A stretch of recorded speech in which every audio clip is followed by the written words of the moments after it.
podcast. This is episode 525, and we are live in Southwest Florida waiting on the sun to rise over the buildings and the trees in the east. And this is the beautiful Gulf of Mexico behind me. It is a very calm morning this morning. The colors are beautiful, the sounds are beautiful.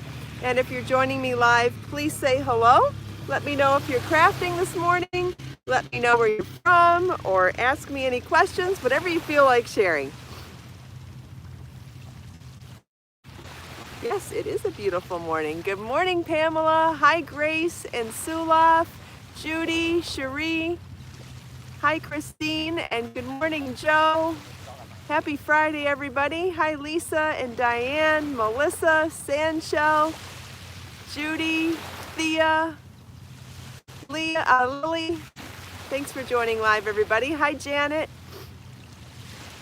Good morning, Barbara. Good morning, Carrie and Thea, Edna.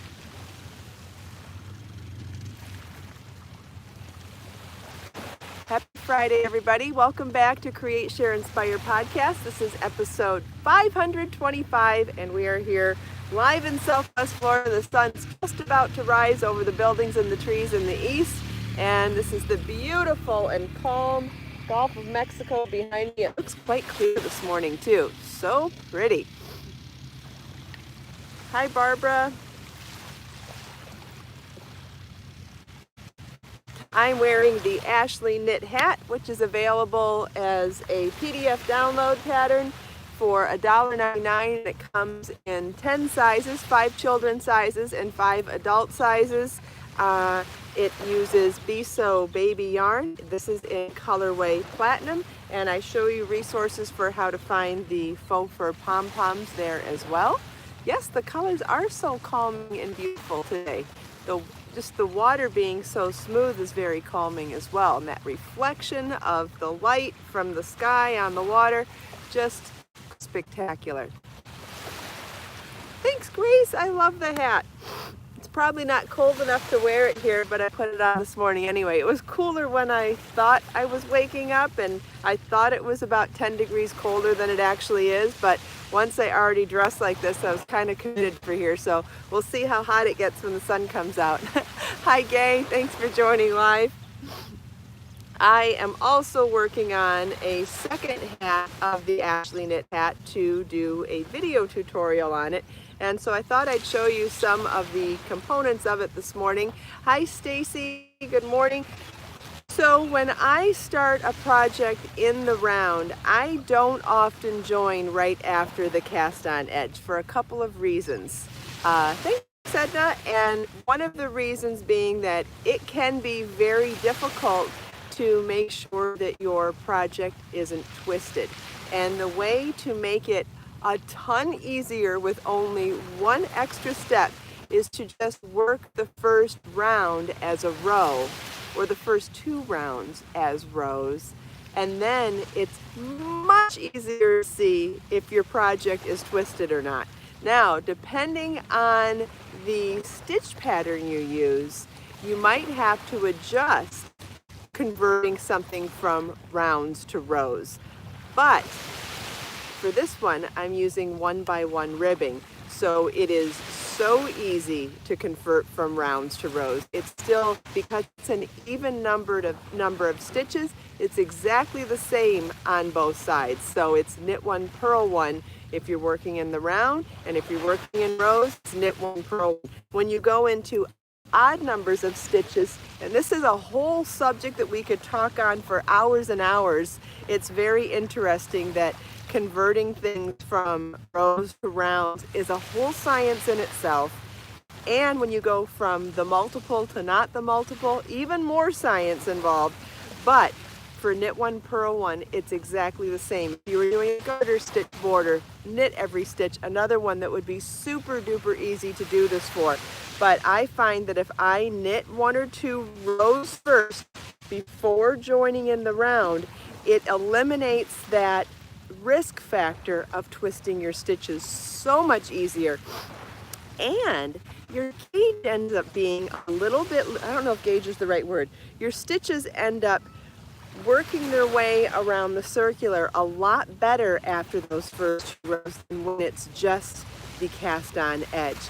So it would be a little tighter and I'd have to work a little harder to get everything eased around. This is assuming you're using the right size circular for your project, but look at now that I have 2 rows started first, look at how easy it is to make sure my stitches aren't twisted. Like, I'm going to twist them here so you can see real quick. So I twisted it on this side, and so as I come around and try to make sure everything's straight before I join, look at that. Look how obvious that twist is in there. See? And so what I'll do is turn these all the way around. See, did I do it? No, almost, not quite. There we go. Now we have things completely untwisted. Hi, Costanza. Hi, Karen. And you see that everything's not twisted now? So now the next part is joining for the first round. And this can be done in a couple of ways, and everybody has their preferences, and if you already have your preferences, that's fine. Use whatever method you already use. If you prefer it, try different things and see what works best for you. Some people like to take the last stitch from this needle and combine it with the first stitch from this needle and do both of those stitches together. So if we were to slide this last stitch from this row over to the first stitch on this row, we do a knit 2 together, purl 2 together in those 2 stitches to count as our first knit 1, purl 1, and keep our stitch count the same. So that's one way of doing it. The other way of doing it is just starting those rounds. And some people don't like doing that version because there can be a gap in the middle if you don't do an extra effort of tightening those stitches in that beginning and join of the round. The other thing you can do is take your working yarn and your tail yarn and tie them together.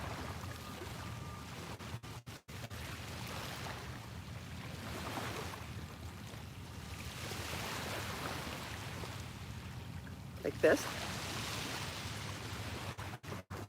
And that will help tighten up the gap as well.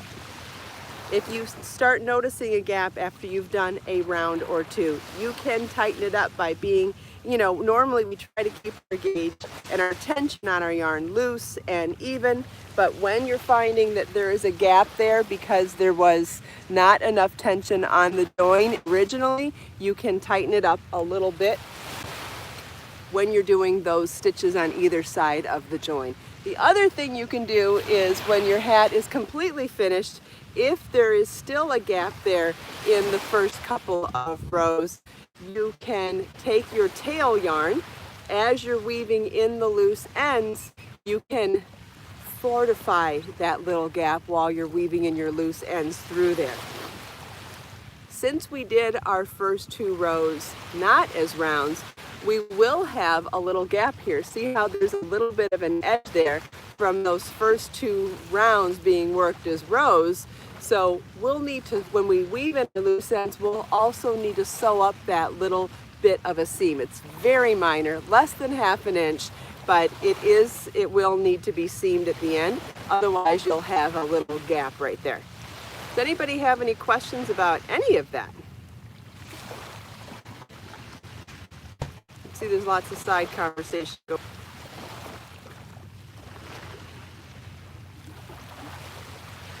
Whoops, I turned my work joining these together. Hold on. I just started another row. I want to work back around in the round now. 1 second.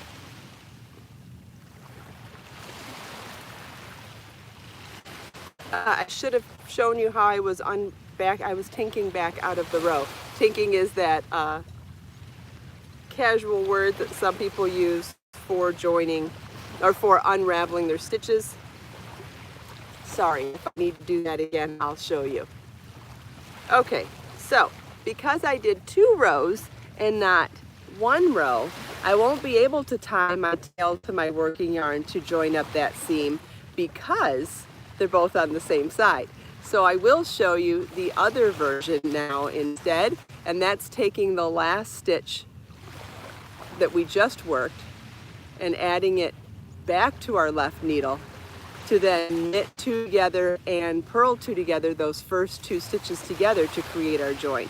So we've got 2 stitches, one needs to be knit, one needs to be purled, but because we want to join them together, we're going to knit the 2 of them together. That counts as our knit stitch, but in order to make it 2 stitches still, we'll still need to purl as well. So we've got both stitches together, we're going to knit into both stitches, and then move our yarn to the front of the work before we drop those off and purl 2 together into those same stitches. So now we've got those 2 stitches, we've knit and purled into them. Should have done it the other way though. Let's go back, let's back it out. In order to stay in our pattern of knit 1, purl 1, because we're borrowing the last stitch from the last row and adding it to the first stitch of the next row. The last stitch was a purl and the first one is a knit. To stay in pattern, what we're going to need to do is do that whole thing that we just did, but do it in the other sequence of purl 2 together, then knit 2 together. So we've slid our last stitch back over to the left hand needle.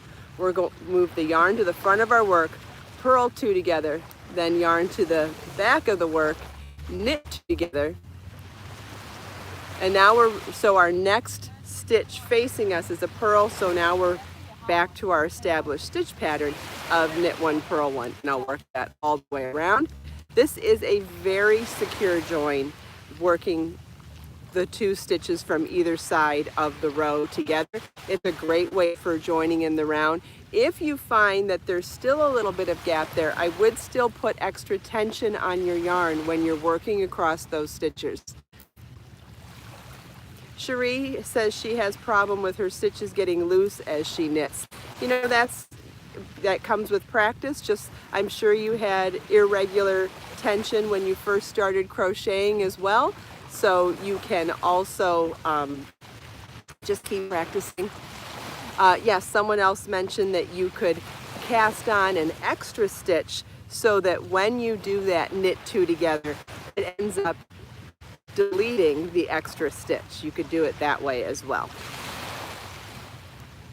Yep, so lots and lots of ways you can join stitches into the round.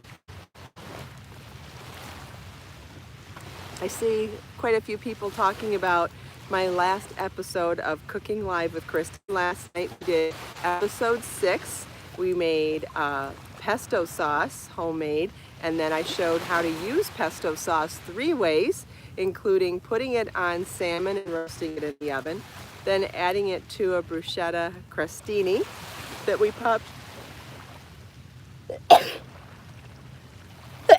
excuse me, popped in the oven for 5 minutes.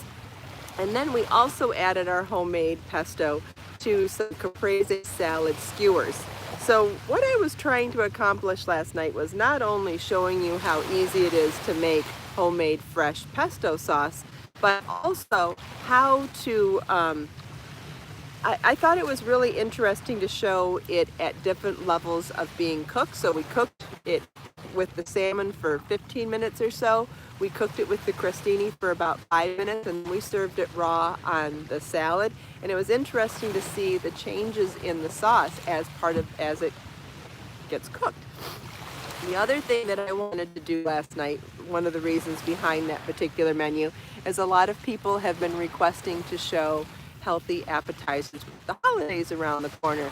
And so I took 2 things that we would normally have made just for dinner, the salad components, and I converted them into appetizers. So caprese salad, putting it on little skewers, makes it adorable as handheld party appetizers, whereas it's the same ingredients that we would have used if we just made plates of it to make regular salad at home.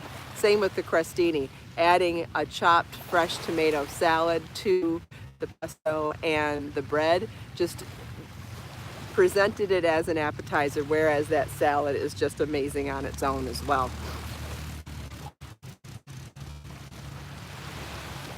What's in the water? I have no idea. I'm not even facing the water. You guys have a better view of the water than I do right now. I have no idea. Hopefully no alligators. Thanks, Edna. Thanks for the blessings, everybody, for my sneeze.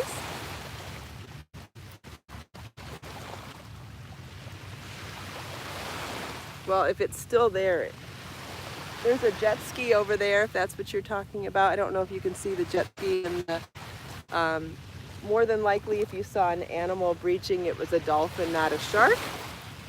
But I missed it. Unfortunately, I don't see the water nearly as well as you guys do in the podcast because I'm facing the camera to look at your comments. There's a jet ski out there. That's all I see at the moment.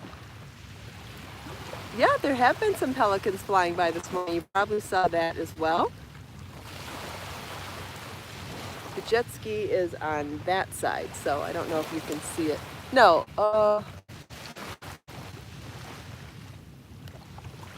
yeah, that's a jet ski.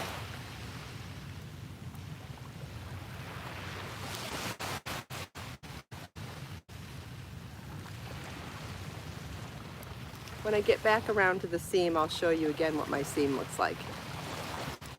Barbara's favorite bird is a pelican. That's great. My sister's favorite bird is a pelican too. Pamela, if I could stay, I would, but I've got a ton of work to do, so I will not be staying at the beach this morning after the podcast. But yes, this is one of those days that at the end, I will say that. Whether I say it on camera or not, I'll definitely say it to myself. I wish I could stay. It's so beautiful and not too hot. It's gorgeous. The colors. I see some people are going to try my crostini appetizer with the homemade pesto. That's wonderful. That tomato, onion, garlic salad that we put on top is so delicious too. Last night when we had leftover of all of the salad components, I tossed all the salad components together and kept that as an leftovers. There's no lettuce in this salad, so it will last a little while. And today we will probably serve all of that salad on top of steamed rice. That will be really tasty too. And I've got lots of extra pesto sauce for whatever we end up cooking in the next couple of days. I might put it on some chicken. That's great. Lots of people have been making my recipes since we started the cooking show, and that makes me so happy. Very happy to see that. Yeah, that new garlic gadget is amazing. I didn't show it last night. Cherie, it's not necessarily that it's normal for your stitches to get looser as you knit, but for whatever reason it's happening to you. I mean, there is no right or wrong way to that people do different things. It just happens to be what's working for you. So you want to just be more mindful of keeping the correct tension. Maybe it is that you're getting too relaxed while you're knitting. It's possible. So you just need to be mindful whether your stitches are getting too loose or too tight. It doesn't matter. It's about losing the tension on your yarn. So you just need to be mindful of your tension and staying consistent. That's it. So it actually works both ways depending on whether your stitches are getting too tight or too loose. I think someone's recording me this morning. How weird. Oh well, hopefully he got what he was looking for.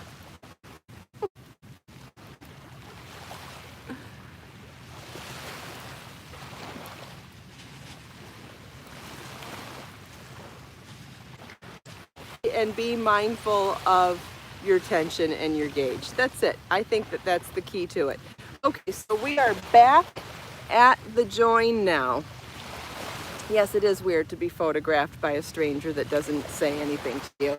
Anyway, but that's what happens when you do things out in public that aren't normal. Tripod, talking on a camera. Anytime I do photography or video in public, I mean, obviously I do run the risk of getting extra attention. And when you get extra attention, you get the weird reactions of some people. So anyway, been doing it a while. Not my first rodeo. Most of the time they're harmless, so Here, just keep going.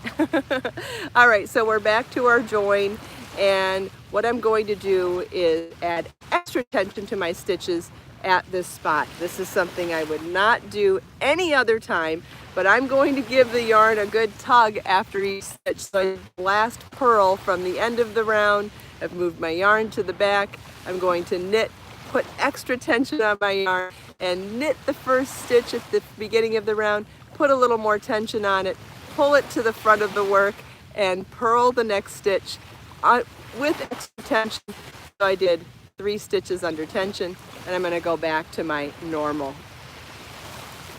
Christine, I found a better garlic. If you've watched the last few episodes of Cooking Live, I found a rolling garlic press that I love better than any other garlic press I've ever used. And I've been demonstrating it the last couple of episodes, and it is available in my Amazon shop. If you have trouble finding it, you can let me know and I'll send you a link. Or if you just watched the last 2 episodes prior to last night's cooking show, I demonstrated it pretty well on there as well. It worked for ginger and garlic, and I was really impressed with how well it worked on ginger. I expected it to work well on garlic, but the fact that it works so beautifully on ginger and garlic is really why I'm so impressed with it. All right, I'm going to show you my join now so you can see a couple of things. First of all, you can see how nice and tight the stitches are. There is no major gap where I've joined the stitches, and notice how there's a little extra section here. That's from working those first 2 rows in rows instead of rounds. So when I go to weave in my loose end here, I will be sewing a tiny mini seam for those first 2 rows so that it looks like I did the first 2 rows, and it will be completely unnoticeable to the naked eye. Nobody will know that I did that, and it just makes it a lot less stressful for me to start knitting in the round that way. It eliminates that risk factor of twisting your stitches, and you just have the cast on stitches on your needle. It is much harder to see twisted stitches than it is once you've knit a row or 2. So this is just one of those sneaky little side tricks that probably isn't proper knitting, but I find it helps me eliminate mistakes so much better, and just takes that risk off the table.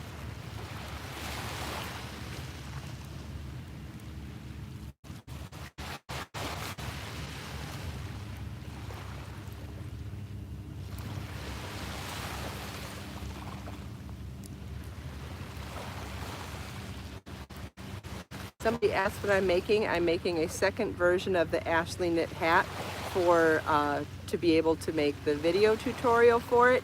And you can find this pattern available on my website. It's available now, and it comes in 10 sizes, 5 adult sizes and 5 children sizes. The repeat is very small, so we're able to adjust the gauge to make multiple sizes much easier than in some other patterns where the gauge is over, where when the multiple is great, it's harder to make small increments of sizes. But when the multiple is small, this is a 2-stitch multiple, it's much easier to make lots of sizes without compromising the pattern.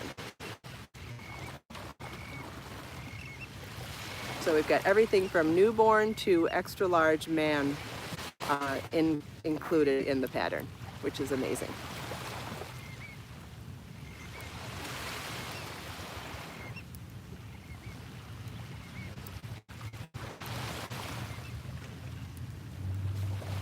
Lots of great questions this morning. Thanks, everybody.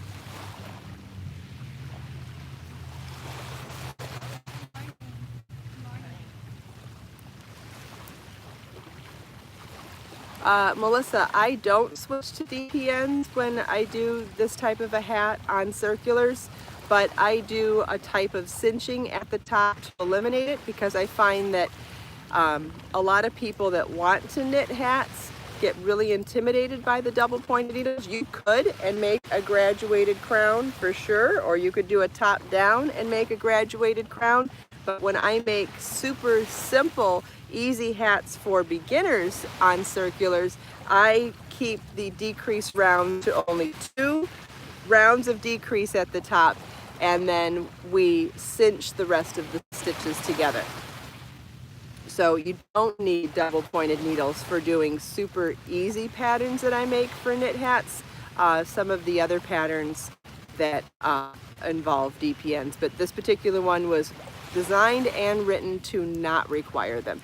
Yes, Melissa, that's exactly why. She says DPNs scare her. Well, they aren't that scary, but if they do scare you, that's exactly the reason why I design hats this way sometimes, because I know that they can be intimidating, and I want people to feel encouraged to make hats even if they don't feel like they want to experiment with double points.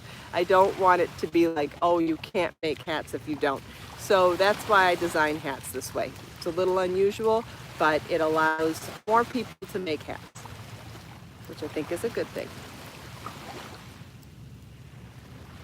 That was a great question, Melissa. Thank you. And great example, too. Yep, Sarah, you can use magic loop as well. This is true.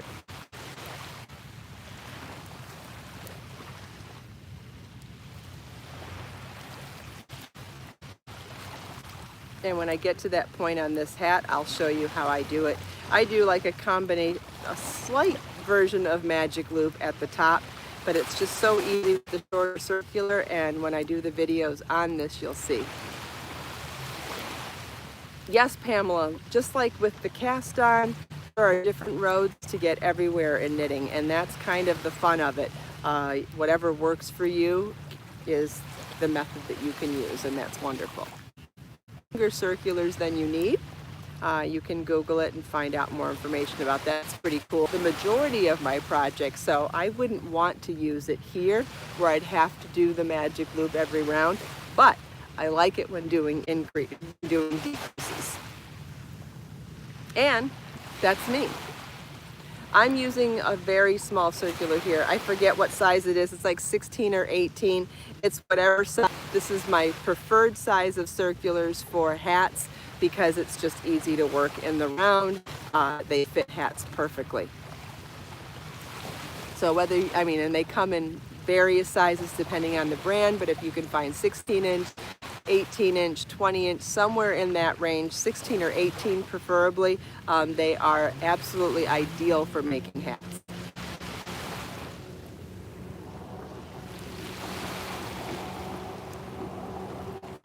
Is it 16, Grace? Thanks. I couldn't remember off the top of my head. I thought it was 16. Yeah, so a 16-inch circular is a little smaller than what you need, which means it won't stretch your stitches.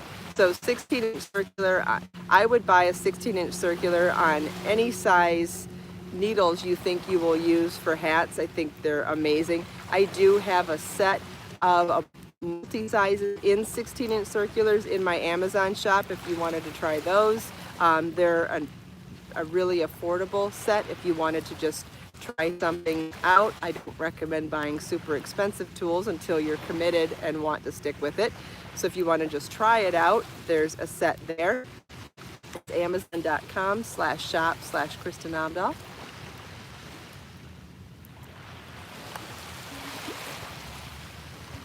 Yep, and what size of the needles? I'm using size 5s today. And I'm using Biso Baby yarn, colorway Platinum, and this is colorway Diva.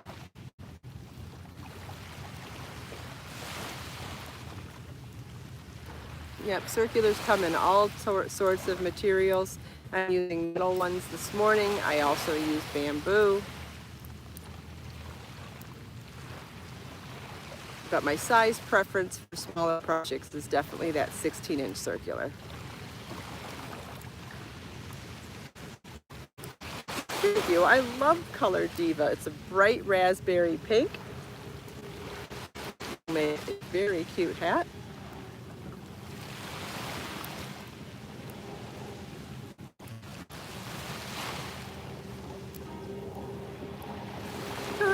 appreciate everybody's comments today. It's been wonderful to have so much feedback and so much to chat about. Pamela, I don't have a preferred type, bamboo or metal. I prefer different ones for different things. And I think what's important to know is that you can use a variety of them for different reasons. So when you're learning something new, or you need your stitches to kind of stay on the needle because you're doing a new technique or a complicated technique, I like bamboo because it slows down the process a little bit and kind of keeps your stitches where they need to be. And then when you're in a hurry and you want to really fly through your work, or you're doing something simple can be sped up, then the metal ones are a lot quicker. So I don't prefer one over the other. I use different ones for different projects, or for my different reasons for knitting. So if I want to do something slow and relaxed, I might pick up bamboo, and if I'm in a hurry, I might pick up aluminum. Does that make sense? And then once you're once you've spent a lot of time knitting, and it depends on the yarn you're using too. Some yarns I prefer on bamboo, and some I prefer on metal. And sometimes I think it makes no difference at all. So it's just about what you like and your preference. Try both, because what I like may not be what you like either. So it's better to experiment. But I find that different projects and different yarns I prefer with different ones sometimes as well. But thanks for all the great questions. These are wonderful. That is the beauty of doing the live stream podcast, that you can ask questions in real time and I can answer them for you in real time. So thank you all so much for taking time out of your busy day to spend a few minutes here with me. I hope you enjoyed the sunrise, the beautiful scenery, the birds, nature, the sound of the waves, chatting with me and everyone else. Let us make time to create, share, and inspire today and every day. Have a wonderful weekend, everybody, and I'll see you Monday. Bye.